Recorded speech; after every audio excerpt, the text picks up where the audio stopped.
प्रिय विद्यार्थियों, नमस्ते। पिछली कक्षा में आपने जैन दर्शन के अनुसार द्रव्य विचार को विस्तार से समझ लिया और हमारी चर्चा यहीं समाप्त हुई थी कि कुछ विद्वानों ने इस तत्व मीमांसा को कुछ भिन्न दृष्टि से भी विभक्त किया है।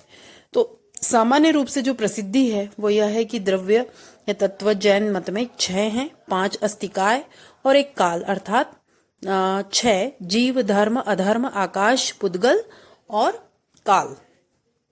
अब कुछ प्राचीन ग्रंथों में विद्वानों ने इन तत्वों की संख्या 7 कही है और वे तत्व है जीव, अजीव, आश्रव, बंध, संवर, निर्जरा और मोक्ष। तो आज कुछ नए शब्द हमने सुने हैं, इनके हम संक्षेप में अर्थ जानेंगे। तो जीव और अजीव तो आप जानते हैं, सामान्य परिभाषा में देती हूँ। चेतना लक्षणों जीवः और तद विपर्यय लक्षणों अजीवः। अब तीसरा तत्व है आश्रव। जीव अजीव पर इसलिए कोई चर्चा नहीं, क्योंकि हम गत कक्षा में विस्तार से सुन चुके हैं। अब आश्रव पर बात करते हैं। परिभाषा है शुभाशुभ कर्मागम द्वारम आश्रवः। आश्रव सामान्य रूप से इस नए शब्द का अर्थ समझिए कि जीव की ओर जो कर्म पुद्गल का प्रवाह होता है उसे ही आश्रव कहते हैं। और ये प्रवाह 3 द्वारों से हो सकता है, काय योग, मनोयोग, वाग योग। काया, मन और वाणी से। और ये भी फिर 2 प्रकार के हो सकते हैं, शुभ और अशुभ। तो ये सामान्य रूप से आश्रव का तात्पर्य है और उसका विवरण है। अब चौथा तत्व है बंध।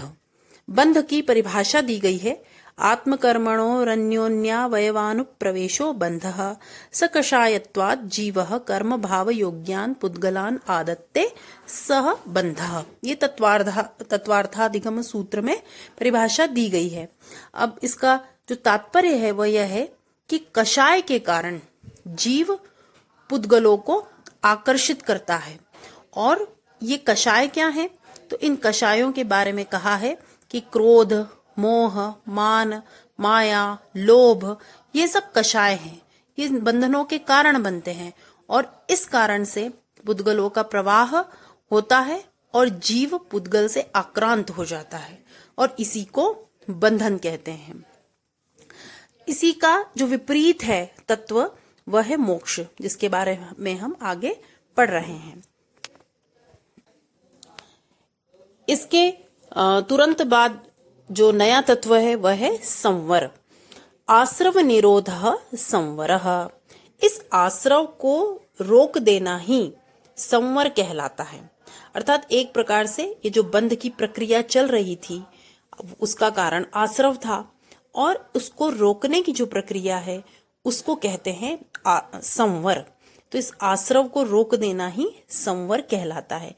इसके लिए कहा गया है इस क्रिया को संपन्न करने के लिए त्रिविध गुप्ती की बात कही गई है और 5 समिति की बात कही गई है। ये त्रिविध गुप्तियां हैं, काय गुप्ती, वाग गुप्ती और मन गुप्ती। तो जैसा आपने देखा था कि आश्रव होने के लिए कर्मों को आकर्षित करने के लिए भी 3 ही मार्ग थे, काया, मन और वाणी। और उनको रोकने के लिए भी 3 मार्ग हैं, वही काया, वाणी और मन। तो ये त्रिविध गुप्तियों की चर्चा जैन दर्शन में की गई है और यह इनकी आचार मीमांसा के संदर्भ में भी हम पढ़ेंगे। और उसके बाद 5 समितियों की बात कही है, ईर्या, भाषा, ऐषणा, आदान और उत्सर्ग।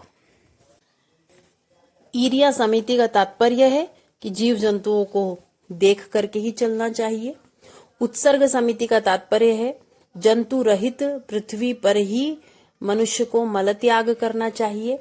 आदान समिति का तात्पर्य है आसन आदि को देख करके ही लांघना, उठाना या कोई भी चीज को लेना चाहिए। वाणी अर्थात भाषा समिति के बारे में कहा गया है कि भाषा पर नियंत्रण रखना और इंद्रियां विषयों में न जाने पाए ऐसी प्रवृत्ति की वाणी के माध्यम से भी रक्षा करना। और ऐषणा अर्थात इच्छाएं, अपनी इच्छाओं पर नियंत्रण करना। तो इस प्रकार से ये 5 समितियां और त्रिविध गुप्तियां आचार मीमांसा का भी विषय है और इनको कुछ विद्वानों ने तत्वों के अंदर भी इनकी गणना की है। अब अत्यंत एक प्रसिद्ध शब्द है जो आपने सुना है, वह जैन दर्शन का शब्द है निर्जरा। इसकी परिभाषा दी है कर्मैक देश संक्षयो निर्जरा, अर्थात कर्मों का क्षय होने लगना ही निर्जरा है। और यह द्विविध है, सकाम या औपक्रमिक और यथाकाल या अकाम। इनकी संक्षिप्त परिभाषा समझते हैं कि तपोबल से कर्म को उदयावस्था में ही नष्ट कर देना कहलाता है सकाम या औपक्रमिक निर्जरा, और यथाकाल या अकाम निर्जरा का तात्पर्य है अपने आप समयानुसार कर्म को नाश होने देना ही यथाकाल या अकाम निर्जरा है।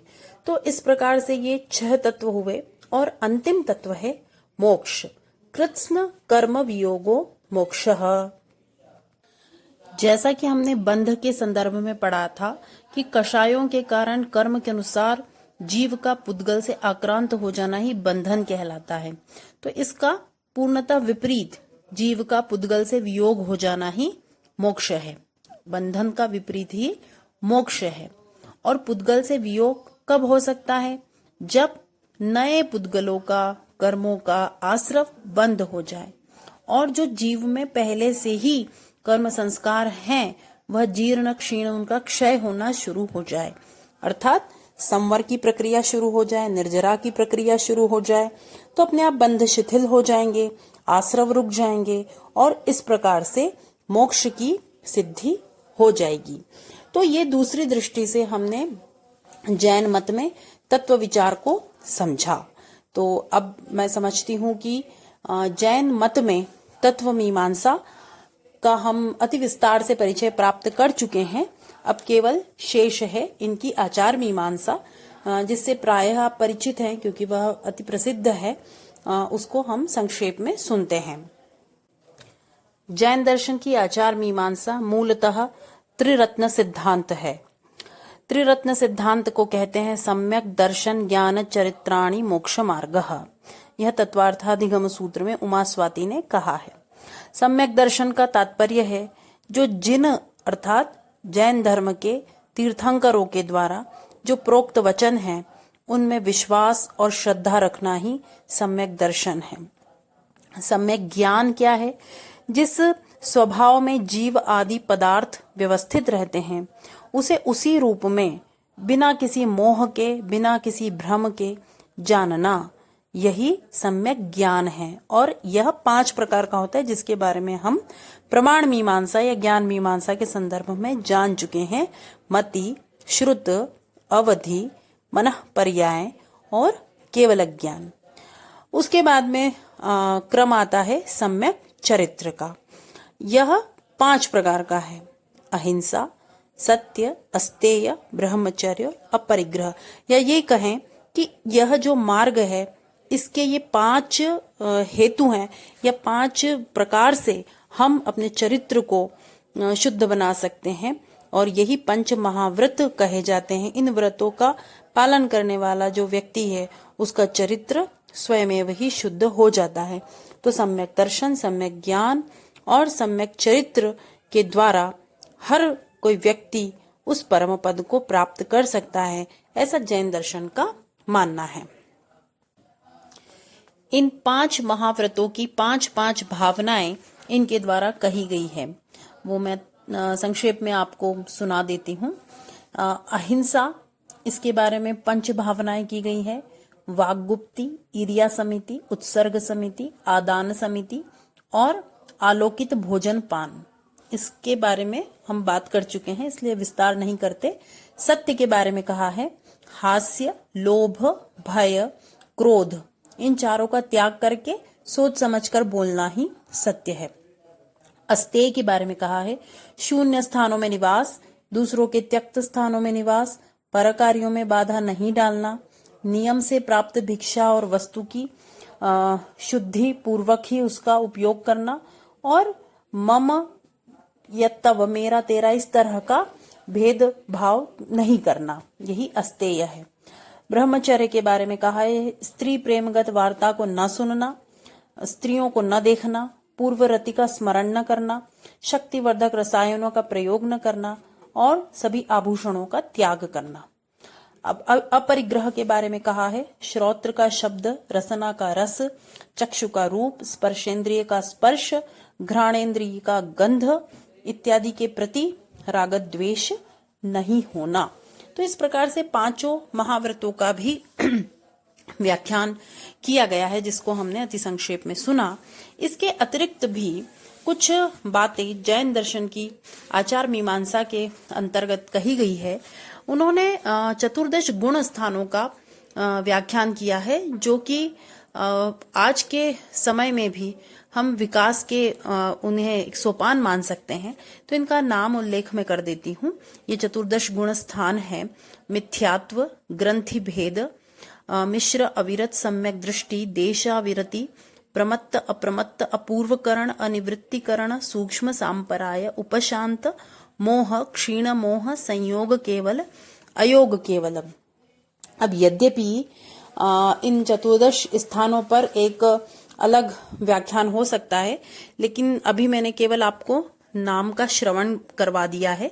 कहीं परीक्षाओं में यह पूछा जाए कि चतुर्दश गुण स्थान का सिद्धांत कौन से दर्शन का है, तो आपको कम से कम इतना ध्यान रहे कि जैन दर्शन का है, नहीं तो ये एक अलग विषय होगा। विस्तार से कभी इस पर अलग चर्चा करेंगे। अब हम आगे बढ़ते हैं। जैन दर्शन में एक और हमें विशिष्ट परिभाषा प्राप्त होती है, पंच परमेष्टि, जिसका कि उनके विविध ग्रंथों में व्याख्यान मिलता है। तो हम इनका विस्तार नहीं समझेंगे, केवल पंच परमेष्टि के नाम क्या है वह सुनेंगे। वे हैं अरहत, सिद्ध, आचार्य, उपाध्याय और साधु। तो ये पंच परमेष्टि जैन दर्शन में माने गए हैं। अब हमने बहुत कुछ मंडूकप्लुति न्याय से जैन दर्शन के बारे में समझा। केवल अवशिष्ट है इनका विशिष्ट सिद्धांत स्यादवाद या अनेकांतवाद। तो उसे हम अगली कक्षा में सुनते हैं। धन्यवाद।